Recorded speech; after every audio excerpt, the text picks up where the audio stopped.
All right, we're going to transition to have Dan from Unlocking the Magic Travel shout out to us. By Join the way, us now, answer some more of these technical questions. Dan, welcome to the show. Hey, how's it going, guys? It's going great. well, Dan, also known as Guy in the Chair, also known as Jarvis now, right, That's true. is our best person to go through with all these questions. We're excited to get through these. So let's get started. Number one. Hold on, Dan, are you ready? Oh, I'm ready. yeah. Let's do this. I just assumed. This is awesome. I'm happy to be here. This is great. Is Jarvis ever not ready? I feel like, no. Does he have a power down? Yeah, he does. That's okay. We all need it. All right, I'll read the questions, and then we can go over them one by one, kind of hash them out. Because there's some different opinions on a lot of these, right? I'm sure there's not a lot of like straightforward answers on, because a lot of this probably has to do with like the type of vacation someone's looking for, the family members, age ranges, maybe even. Yeah, these are more like guidelines, like Barbosa says, right? Like this is more like a guideline, not necessarily like you should do this. Just like we put a blog post on our website, best time to visit Disney, because that's a question that a lot of people have, and it's really subjective to what you are as your family is. Like sometimes, like for us, we wouldn't go during school vacation, but some people can only go during school vacation. Right. But is that the best time to go? For that family, it is. Right. Not for us. Right. Or me. I'm out. I'm out, Dan. I always prefer to give suggestions. It's too much pressure to say you should do this, this, this, and this, because they'll go do it. And like Connie said, it's kind of subjective to every person. They might go, well, that wasn't the great recommendation. So we could talk about the strategies and the philosophies and try to find the best fit for people, right? Yeah. Is the best way to do it. And that's exactly why, we teamed up to create this travel agency, is because we found that not a lot of agencies do customize individually for people and really get to know the person that's booking. And then that's really important to me, because that is the philosophy of the show, is to really know what you're looking for, what your daily routine is like, is kind of how we want to know what you're going to like during vacation. And we, if you reach out to us for a trip, we try to get as much information about you and your family as possible, so we can team you up with somebody on our team that's similar to you. Right. Because then it's going to be easier to kind of book that trip and make it great versus someone who doesn't have the same interests as you. Right. Exactly. So I love this. All right. And that's why I don't book trips. That's why Bruce nobody has the same interests as me. No. Coming from a household with a lot of different personalities, we're, I guess, only a family of 5, but not that big of a family. But it's still like every one of us is so different. So when we go on, I think that's kind of how we got a rhythm going in Walt Disney World and in vacationing in general, because kind of had to meet the needs of everybody to make sure that everybody's having a good time. Yeah, sometimes that doesn't work out, though. I got a pressure question for you, Bruce. Do you have any hesitation in your belief that I could plan you a great trip at Disney World? No, because I know you know me at this point. So I feel like you could, I trust your judgment. And you've done it. We've gone to Disney multiple times, and you've said, hey, we're doing this, this, and this. And I'm like, all right. And we go and have a good time. But I think you know me. So I think that's why it's important to get to know exactly who you're working with, and then you can understand. The more you know the person's personality, the easier it is to kind of know what they're going to like to do and have a good time doing. Yeah, exactly. You can better suggest things. Don't plan a character meal every day. No. Don't go at night to Food and Wine. Yeah. See, there you go. Don't send me on school vacation. Don't have me have character dining. Don't have me go to Food and Wine on the weekend. What else? But that's good to know, because you're also an introvert, right? And that's kind of what it, having a lot of crowds or character dining isn't necessarily in line with someone that's an introvert. All right, too much of me. Let's get to these questions. All right, let's get to these questions. The first one is these are all common questions, but the first one's about Genie Plus. And this person wants to know, is Genie Plus really worth the price? Asked by Bruce. So I could talk about Genie Plus forever. And I usually do I offer my clients just a phone call about Genie Plus, because it really depends on what your strategy is, right? What you want to do. If your goal is to, wait in a few less lines, then Genie Plus is worth it. It will do that. It will allow you to use the lightning lane for, at least 2 or 3, main attractions. But there's other people that use it differently, right? Like I just booked a client, for example, that was wanting to do 1 day in the parks before a cruise and wanted to park hop, right? So I want to spend the morning at one park and the afternoon at the other park, but the second park is where they wanted to ride most of the attractions. So they used the stacking technique where they Ooh, didn't book that's any. fancy. Yeah, no, Yeah. it's a term that's out there where I Okay. use that term, but I usually use it for Tonga toast. Or pancakes. yeah, Yeah, I do that. I do that as well. All right.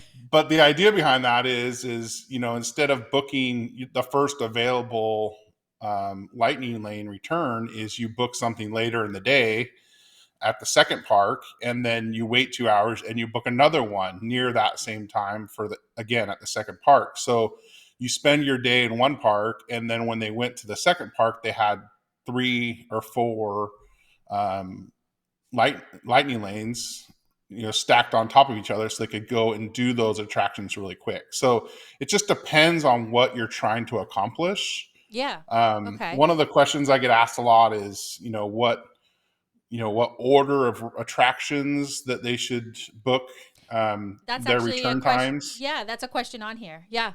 No, So, yeah. I mean, that's a big one. It gets Yeah. asked a lot. Yeah. And what you want to think about with that is, normally whatever you can pick out, like what the busier attractions are, right? What the more high demand attractions are.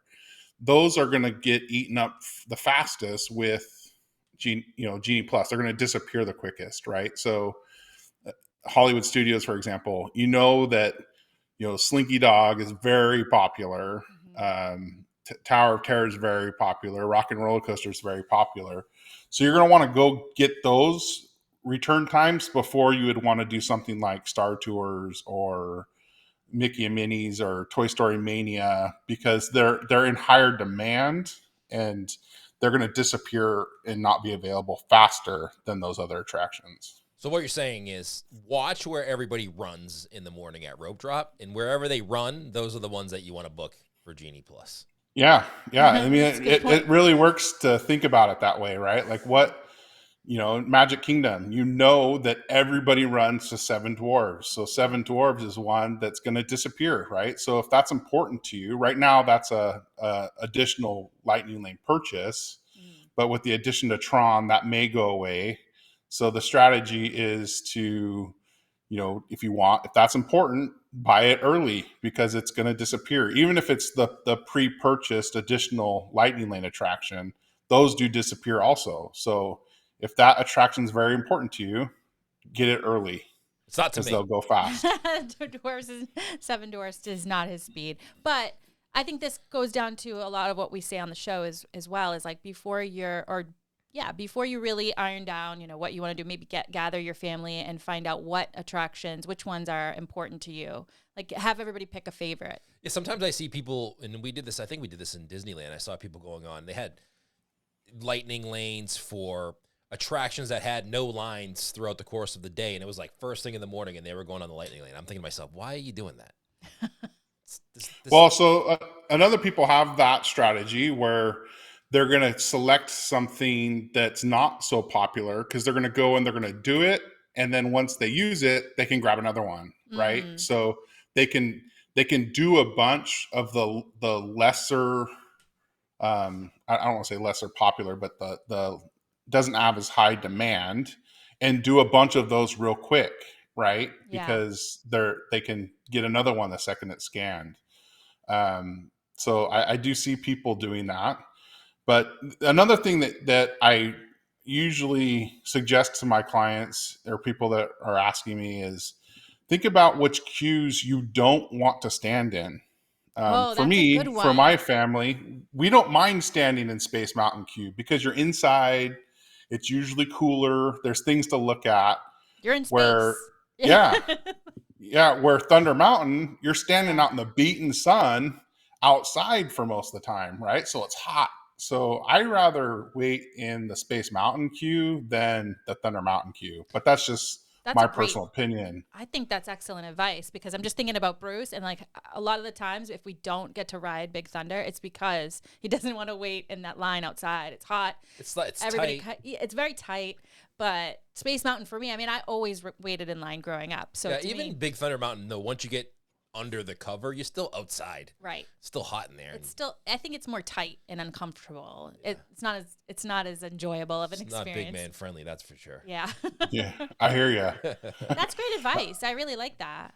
Yeah, and another example is I really enjoy the Millennium Falcon Smuggler's Run queue. There's tons of stuff to look at, right? I could stand there and look at the Millennium Falcon, and and that helps the time pass, right? So that's another one I don't usually get a Genie Plus return for if it's not a crazy long line, because I don't mind standing in that queue and looking at the things that there are to enjoy in that queue. And that's what makes Disney so incredible, is the storytelling begins in the queue, right? So a lot of these times when you're kind of going through and missing out on the story, to me, it doesn't feel as magical. Well, I think we experienced that with you, Dan. We went on Guardians for the first time through the Lightning Lane, and you even said to us, you're kind of missing a little bit of the storytelling before you get on the attraction because you're skipping that part. Yeah. Yeah, you just definitely. You suggest seeing it, and I agree. And I think that's exactly why there are queues. They're there to tell the story, to actually enhance your experience. All of us. Well, the good ones are. The great ones are. Yeah. Some of them, like, there's some bad queues, like Peter Pan. Okay. Hey, I'm going to make your head explode, Bruce, but I like the Peter Pan queue, especially at Disney World, where they've got like the thank you, the things to look at in the bedroom and the Tinkerbell lights, where at Disneyland, the Peter Pan queue, you're tight, you're outside. That's true. Right? There's a bunch of switchbacks. I much rather wait in the Peter Pan queue at Disney World than at Disneyland. Did you just join my team? Well, I'll tell you what. I'm like a half breed. I'm half Tonga, half Tox. Okay. I'll wait. I'll get a snack while you guys wait for Peter Pan, whichever one you're waiting for. He's officially Tonga to me. Yeah, that's right. That's the team he's on. Okay. All right. I think we did a lot of the Genie Plus questions. Do you think individual Lightning Lane's worth it? That's another kind of. All right, let's go through. Hold on, Dan. Let's go through a scenario. Since you know me so well, I'm gonna throw a curveball at you. I'm nervous. This is Don't very be nervous. non-scripted episode here. Listen, it's recorded. If it doesn't go well, we can always edit it out. Okay. I'm going to Magic Kingdom. Me, Bruce. Which Lightning Lanes, or how would you book my first couple Genie Plus visits? So as of now, pre-Tron? Yeah. Pre-Tron. Yeah, so I would probably grab for you. So this is you alone and not you and Connie and the girls? Yes. They're with me, but it's my day. It's his day. It's his birthday. I definitely would grab a Lightning Lane for Big Thunder. Yep. Good choice. I would not purchase the additional Lightning Lane attraction for Seven Dwarves. Nope. I might recommend to you to check Seven Dwarves, like if you're doing park closing, to check it at park closing, because sometimes you can get a lesser wait time right when it closes. It's really pretty at night. I know I frown upon the running to Seven Dwarfs often, but I enjoy that ride. I know. It's just the fact that for what it is, for the wait, it's not that great to me. I think it's beautiful at night, but and I like seeing the story of the original movie that made Disney what it is. All right, so far you're on the right track, Dan. I'm agreeing with this. So far, I'm about to hire you. Okay. Yeah, I probably would get you one for Pirates. Splash is closed, and I know you don't like Splash anyway, so we probably would skip that. Yep. I mean, he likes it if he has a bodyguard protecting the. I mean, it wasn't too bad. Disney World better than Disneyland. Disneyland, they seem to get quite wet because it's single file. Yeah, there's no chance Dan could help with that. Definitely. Definitely. Unless I sat on your lap, maybe that would help. Haunted Mansion, I probably would grab for you. Thank you. Depending on how long the line is. If it's not a busy day, that I do enjoy, looking at the graveyard scenes and the tombstones in that queue. If it's a crazy day, though, I would probably grab that one for you guys. Make happy wife, happy life. I feel like if it's past the, there's a gate where they have the time, like how long the wait is. Yeah. If it's past that gate outwards, you probably would grab one. Anything, if you can walk into that gate or like into the queue there, I think that's the time frame of I would wait, Okay. But for you personally, I definitely would do I probably would do Jungle Cruise first and then Big Thunder, because those two queues you don't want to wait in. No, right. I would not wait. I've skipped Jungle Cruise many times because I just don't want to wait. Right. You would wait in Pirates and Haunted Mansion way before you'd wait in Big Thunder and Definitely. Jungle Cruise. All right, well, there you go. All right, I think that's great. a good one. Good job. I thought you did a great job there. That's pretty awesome. All right. Yeah, the last thing I do want to say about this is, the old school philosophies still apply, right? Like if you're staying on property and you have that extra 30 minutes, use that. Don't schedule a lightning lane. Use that extra time when the crowds are low and go rope drop something. Or like I mentioned earlier, check right at closing, for a ride that's high demand like Seven Dwarfs, because that it still is true that right at opening, it's less busy and usually, towards the end of the night, it's a lot better as well. Hold on. There's some people out there who don't know what rope dropping is. So rope dropping is you get to the park, they let you in the front gate, you get to walk down Main Street, and then there's these ropes up where you can't go into really any of the lands until the park officially opens. So rope dropping means they drop the rope and you get to go in. That's what rope dropping means. So you basically go into the park. Are you telling us? I think so. I'm just making sure I get it. Okay, keep going. Yeah, you do also need to know that rope dropping doesn't mean that you're walking off the monorail at opening time. That's not rope dropping. You need to be in the park, have gone down Main Street, before the posted opening time. That's rope dropping, right? If you're parking your car 5 minutes before the park opens, that's not rope drop. You're not going to get ahead of all those people, right? So you definitely want to be there early. You know what my favorite activity was in Disneyland? What's that? It was flashing my Disneyland hotel key and staring at everybody waiting behind the rope as I walked into the attractions. Yeah, that was VIP. Great. I did. I felt VIP on that one. Well, that leads me to my next question is that are you finding that people are scoffing at the fact that, is that a word, scoffing? It's definitely a word. Okay. At the fact that sometimes I make up words. It's like half Greek, half English. Well, you're on the right show then. Okay. But do you think that they look at the 30 minutes and they're like, what can we possibly get done? Like, I'm not going to wake up my kids early or try to get out the door. Do you think, I know the answer of what we experience, but do you think there's a lot of convincing to others that it really is beneficial to them? Yeah, I think some, go, it's 30 minutes. How much really is that going to benefit me? But really you have to think about it not as just 30 minutes, because it's a 30-minute head start. And usually the first hour or so when a park opens is usually when it's less busy, right? People are still coming in. So you have to think of it as, if you can go, for example, Animal Kingdom, if you can use that 30 minutes and go hit Flight of Passage and Navi River, you're going to be way ahead of everybody, because everybody at park opening is going to run to Flight of Passage.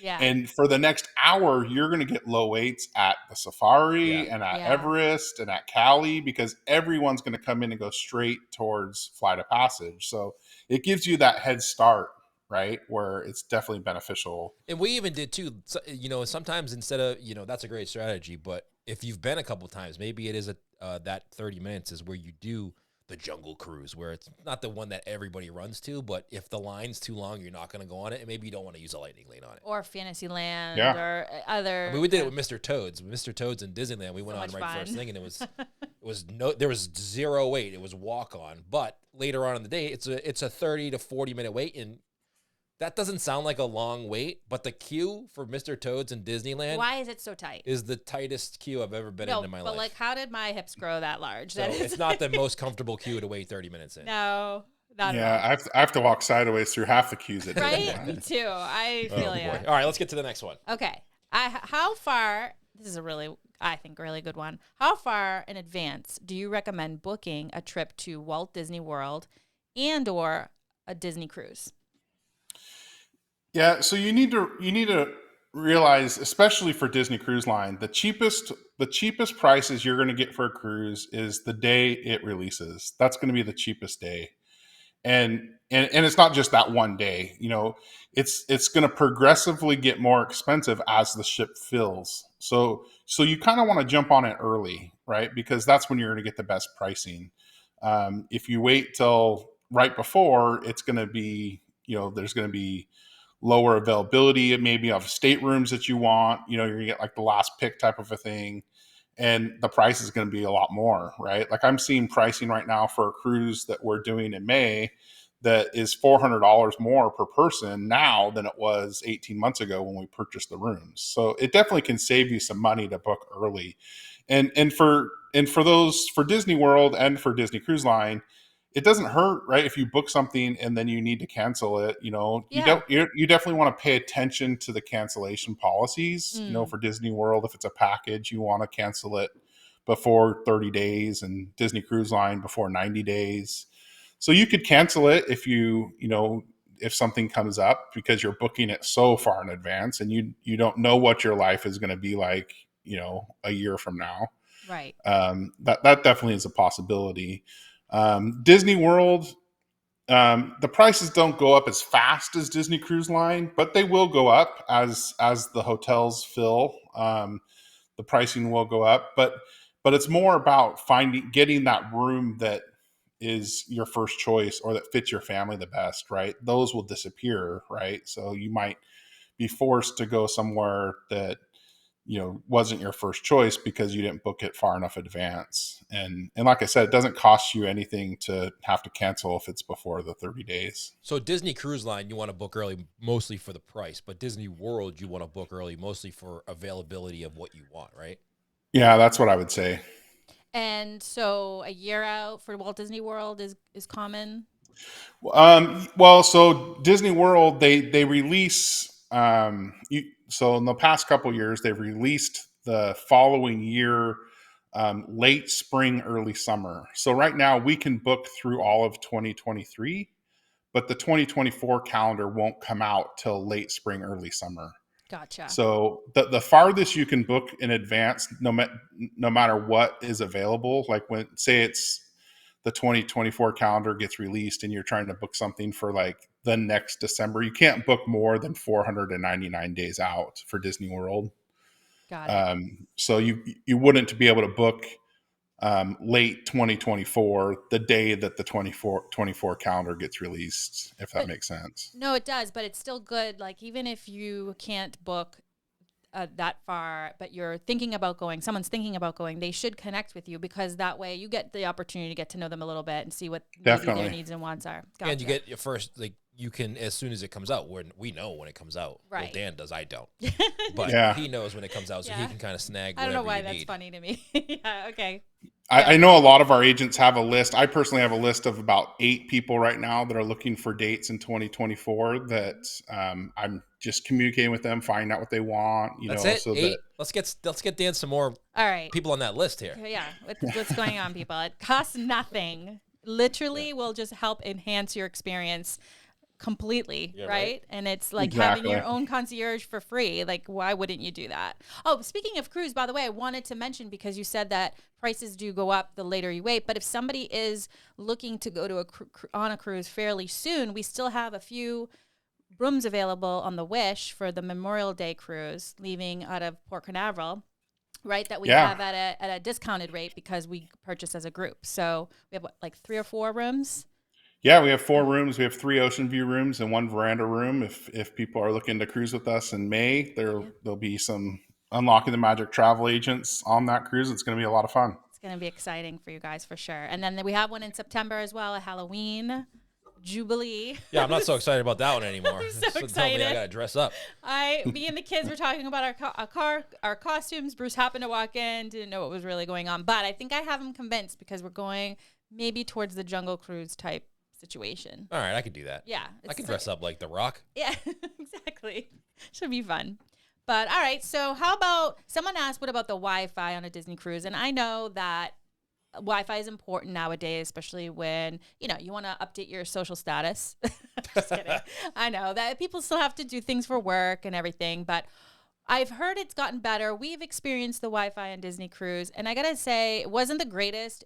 It did its job when it needed to. We were very mindful of when we had to use it, but... Well, I didn't know anything about the Wi-Fi, and I made the huge mistake of purchasing the Wi-Fi and then not really shutting down everything in the background of my phone, and it drained the Wi-Fi real fast. You didn't tell me that. So then I had to go to the desk, and he explained to me that, the Wi-Fi is based on what you're using on your phone that needs Wi-Fi. So close everything down and just use what you absolutely need. This was years ago. It's gotten better as far as, like, getting the Wi-Fi, I've heard, but for me, I'm sure you can answer this a little bit too, but for me particularly, like even though my job requires me to be online a lot, it's kind of nice to be able to really get off the Wi-Fi, and especially the teenagers. Like the teenagers, they're always on their phones. They're always on whatever app they have, and it's hard for them to connect. And I find that more and more lately in Walt Disney World, maybe because they are older and because you need your phone more and more in Walt Disney World now too, with all the things that they have. And to me, it's harder to carve out those special moments and memories when you're plugged in all the time. And you can still take video and pictures on your phone without needing the Wi-Fi. Yeah, no, exactly. So, sorry. Yeah, let me just say, I am not buying the Wi-Fi package for my 3 teenagers that I'm taking on the cruise. We're paying all that money for the cruise, that they're going to enjoy the cruise and not have their devices. And I'm telling you, it's going to be horrible I'm telling you, right? Like, it's going to be kind of a challenge for them that first night because they're so used to having their phones. And I don't want to call it phone addiction or anything because it's technology, right? And a lot of it is like there are tools on G's phone that she needs for some resources for her dyslexia. So it's like important for her to have her phone with her. That being said, I love that, like that second day, and they're really in the moment. They're watching, the ocean and really communicating with each other. It's awesome. It's like being a business owner. When I was a business owner, the days that I loved the most was Thanksgiving and Christmas and the 4th of July. And yes, those are great holidays, but it was because work was closed, right? Yeah. And I didn't need to look at my phone, regardless of what happened at the store.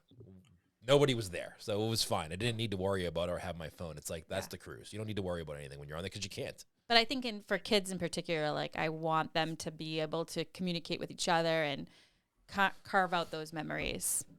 Well, one thing to remember though, with the Disney Cruise Line Navigator app, when you get on the ship, that's going to change. It's not like right now. If you look down it, if you have a cruise plan, you look at it. It has some things that you can do, but once you get connected to the ship, it's going to change, and you can message anyone in your party through the Navigator app without having the Wi-Fi. So, if your kids are at the kids club and you say, hey, let's meet back at the room to get ready for dinner, you can message them without having the Wi-Fi package. You can message them through the Navigator app. Yep.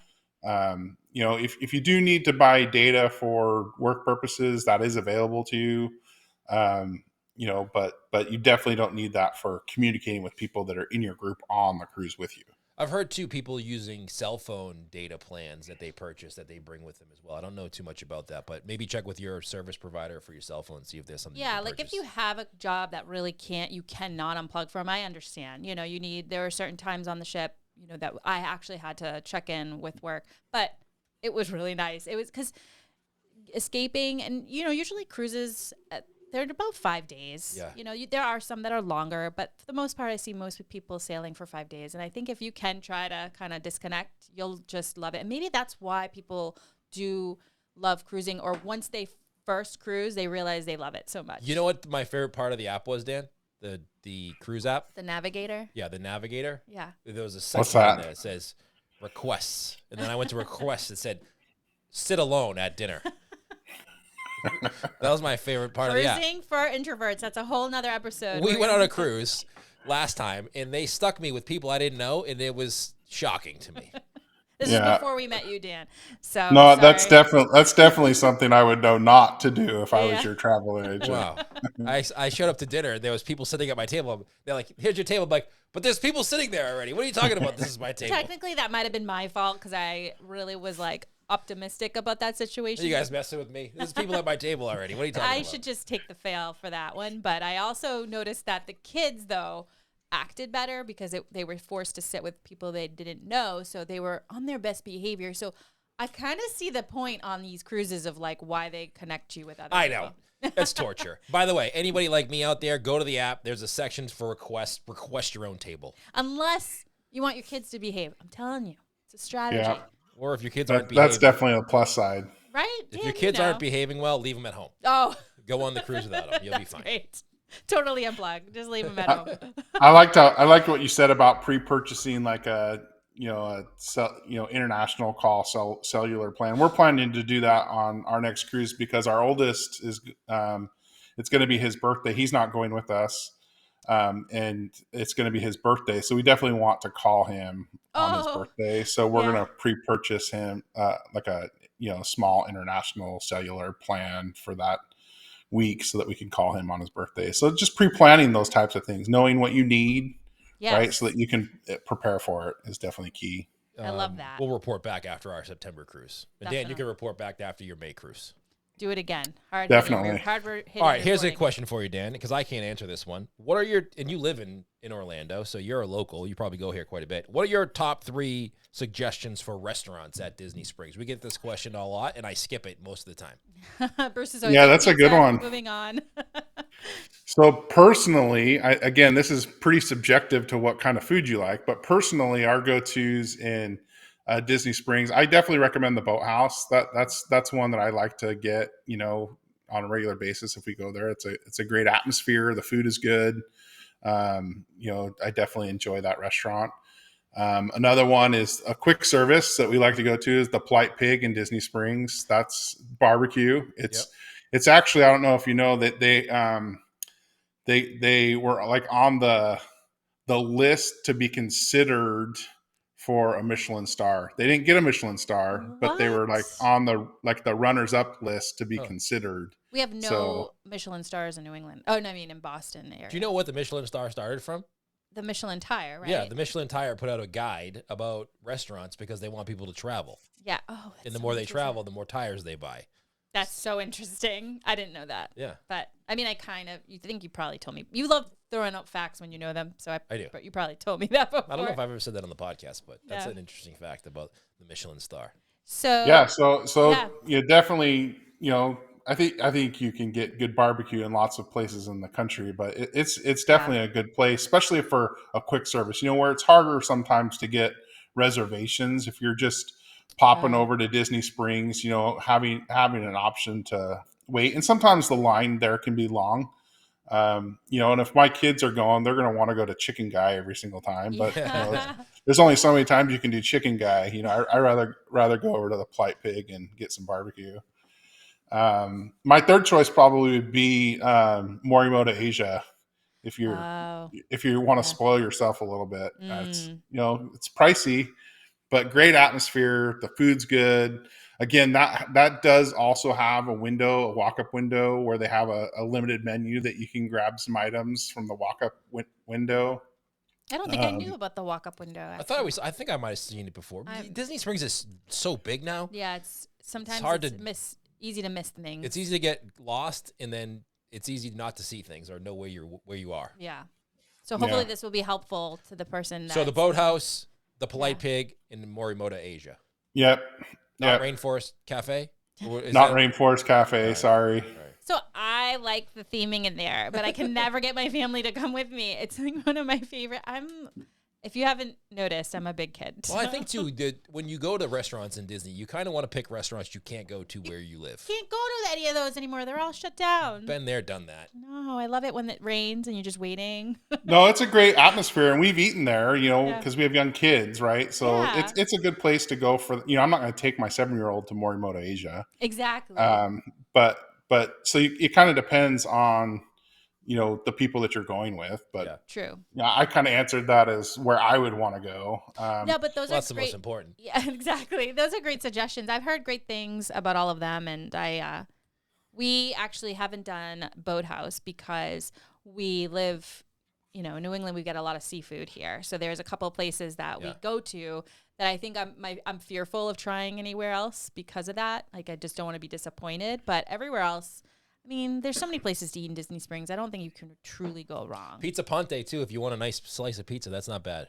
It's not bad. Bruce is kind of an in and out at Disney Springs. Yeah. Gets your pizza. Another walk-up is Deluxe Burger. It's not bad. Especially sometimes they have some really cool, like, seasonal offerings, like things that they don't have on the normal menu that we'll see something that they're running for, like, a special, and we'll shoot over there and grab that. It's definitely really on the list.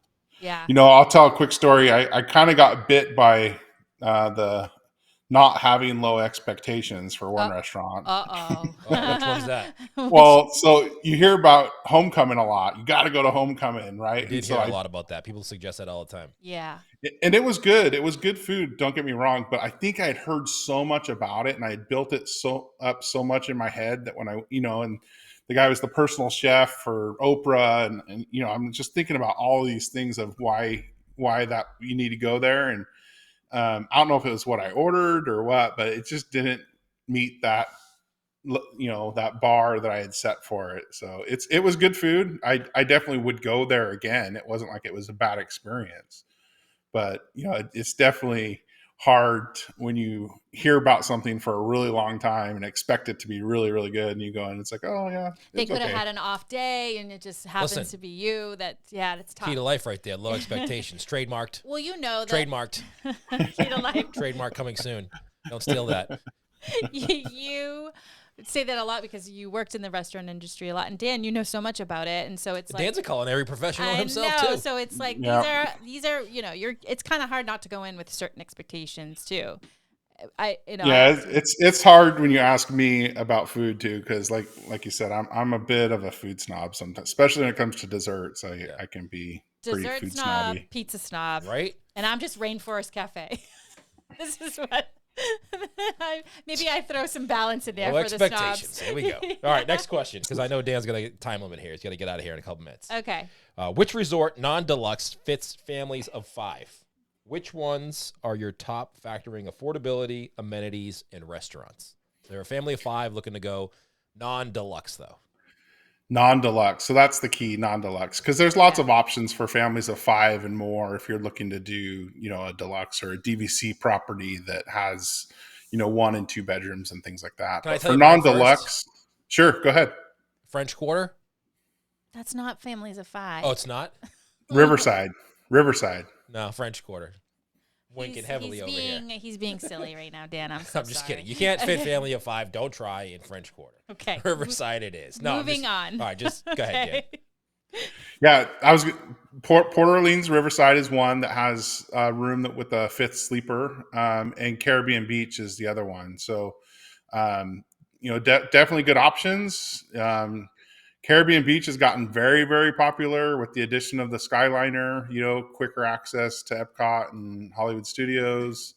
It definitely is so great. It's such a great feature that they added. I enjoyed staying at the Caribbean Beach. Yeah, it's a nice resort. And the Skyliner, I think, is a game changer for the fact that it's a moderate, but it's so easy to get around. So the question says, take into consideration amenities, the family of 5, and restaurants. So I think amenities-wise, Caribbean Beach wins, but restaurants, Riverside wins, right? Definitely, yeah.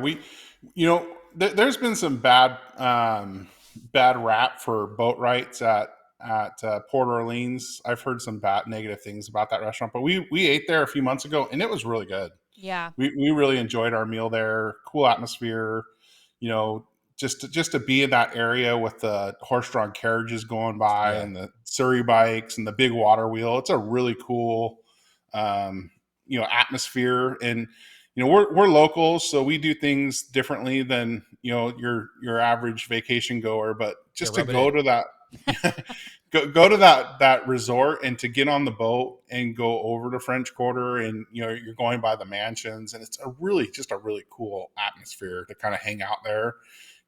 That's definitely the track that we went. We ate a big meal at Boat Rights. We got on the boat, and we had to go over and get our dessert over at Scat Cats and get some beignets. So that's how we did our day, and it was awesome. That's a dream. Cool atmosphere. Yeah, dream evening. It's having 2 resorts right at your fingertips, because they're either walkable or you could take the boat, and it's both very easy. So you have so many more options to eat, and like you said, the atmosphere is just incredible. And, if you're staying at Riverside, you can also take the boat over to Disney Springs if you want more restaurants or food there. So that's kind of like a bonus if you stay there of there's so additional amenities and restaurants that you have there. But also, there's so many different themes at Walt Disney World for resorts that I think that's an also key benefit. And that's what you suggest too, Dan, is what kind of escape are you looking for? What fits you?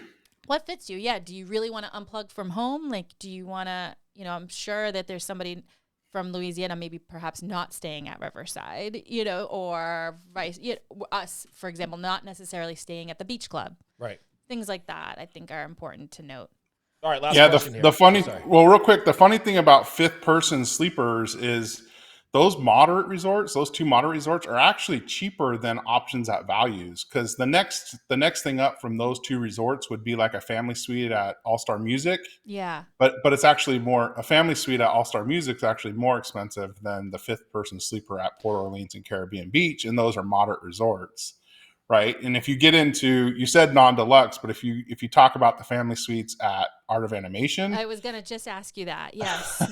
those rooms are very expensive, Yeah. and you do have access to the Skyliner, which is nice, but those prices at those family suites at Art of Animation are like comparable to like studios that can sleep five at some deluxe resorts like Beach Club and things like that. You almost want to go with a family that can like share the cost so that it's easier, right? Because yeah, it's expensive. Yeah, like a couple that can share a cost. Another option, non-deluxe, is the cabins at Fort Wilderness. That's another option that sleeps five. I love it there. I love those. He's like, I love it. I love it. That's my pick right there. I think the expectations there is what I think the difference is, because it truly is glamping. Like, it doesn't really. It's such a comfortable place. Not as glamorous from the outside, but once you get into your cabin, you have your own. It's like your own apartment. It's great. It's got a kitchen. It's got a living room. It's got a bedroom, a bathroom, obviously. Yeah. And it just you have your own space. That's what I like about it. My thing is like you can get a golf cart. Yeah. That's the thing. Like, there's nothing. Once you get a golf cart and actually drive it up to your door, it just like changes everything. It's so fun. It brings you. That really brings you back to being a kid again. When you're driving your golf cart around, and it just reminds you of like when you're golfing as a kid. The only reason you really want to go golfing is to drive the golf cart, right? And like you get to do that at the campgrounds all the time. All right, do we have enough time for one last question? You got 2 minutes for one more question? Sure. Yeah. Okay. Last question. Go ahead. Thank you. Looking into a fireworks cruise, should we go do Magic Kingdom or Epcot? I would say Magic Kingdom. So I recently did this, and it was expensive, and I would do it again. Yes. And then I would do it again after that. We had such a great time, and we were with some really cool friends, and it was a little bit of a chilly evening the night that we went.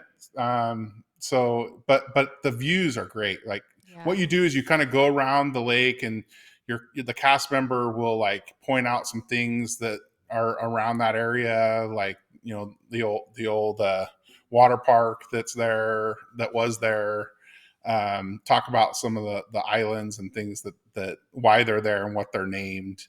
And then you go and you park right in front of Magic Kingdom, and the music's pumped in, and they do have to keep moving sometimes. Like they'll move up and move back because the boat will drift, but it's a great view, and you can hear everything. Then right after the fireworks show, they turn and kind of point towards the Grand Floridian, and then the water pageant is right in front of you. That's right. I forgot about that. I think this is a little deceiving. What's that? Disney's being a little deceitful here. Why? Because it says Epcot, but you're really in the boardwalk area. Well, you're leaving the boardwalk area. Like, you're not in Epcot watching it. It's deceiving. Like, feels like the Magic Kingdom one, you're not in the Magic Kingdom, but you're right in front of it. Mm-hmm. The one at the Epcot is, like, in the boardwalk area. You're a little bit further away from the fireworks show, yeah. And it doesn't feel like you're in Epcot, even though Epcot's right there, because you're in the showcase area. Mm-hmm. Magic Kingdom, you're right front. You can see like the entrance. I think it's what you're looking for. Like, I just got the chills when I reminded myself of just being on the Seven Seas Lagoon, and then you basically have two shows in one. Yeah, we did that as well. We did the Magic Kingdom one as well, and I didn't want to do it, but I actually enjoyed it. But you get the water pageant as well. Yeah. But I think it also depends on.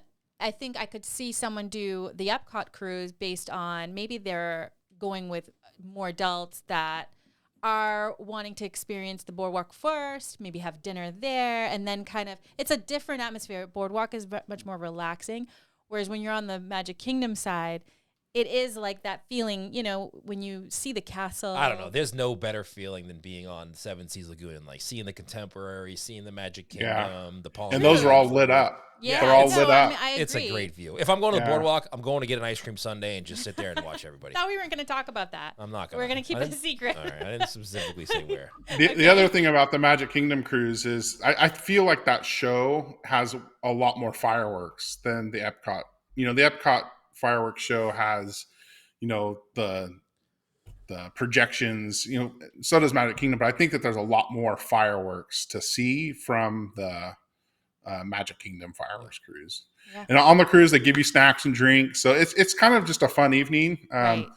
You know, I definitely would do it again. I think it would be really cool, again, as a local, to get like four other couples and go, like as a couples like date night type thing. Or people would have be really asked, fun to do. Yeah, people have asked us special event nights, so like birthdays. We saw birthday celebrations or anniversaries, and it's just fun. And you know, we've been on, and I've seen the boats go, and I'm always jealous. You're on a pontoon boat with a captain.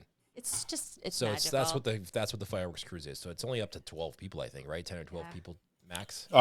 10 people max, or you can get boats that are like 8 people. Yeah, and you can leave from the Contemporary or the Polynesian. I mean, I'm sold just by that comment. It's just like just a dream evening. All right. Sure. Well, I know you got to run, Dan. Where can people, if they want to reach out to you and say hello, where should they do that? They have to support the team. Let's go. Yeah, definitely reach out to us on the Unlocking the Magic Travel website. You can reach me directly on Facebook and Twitter, Dan with Unlocking the Magic Travel. Dan at Unlocking the Magic Travel on Twitter. Happy to help. You know, it's just something that I'm passionate about, and something that I really enjoy doing is helping people plan awesome vacations. And I can't speak enough about our team. You know, we have a lot of great agents that work for us that can provide, you know, the same expertise that I can, and, you know, are great to help you plan awesome Disney vacations. UnlockingTheMagicTravel.com is the website. You know, if you are looking to join our team, you can do that as well. There's a place there for you, some questions to answer. If you want to join the team, or you want to have us, not me, but somebody, book some travel for you, we can do that as well. Disney Cruise Line, Adventures by Disney, all that stuff. UnlockingTheMagicTravel.com. Dan, thank you so much. It was fun. Let's do it again. Definitely. Yes. Have a good day.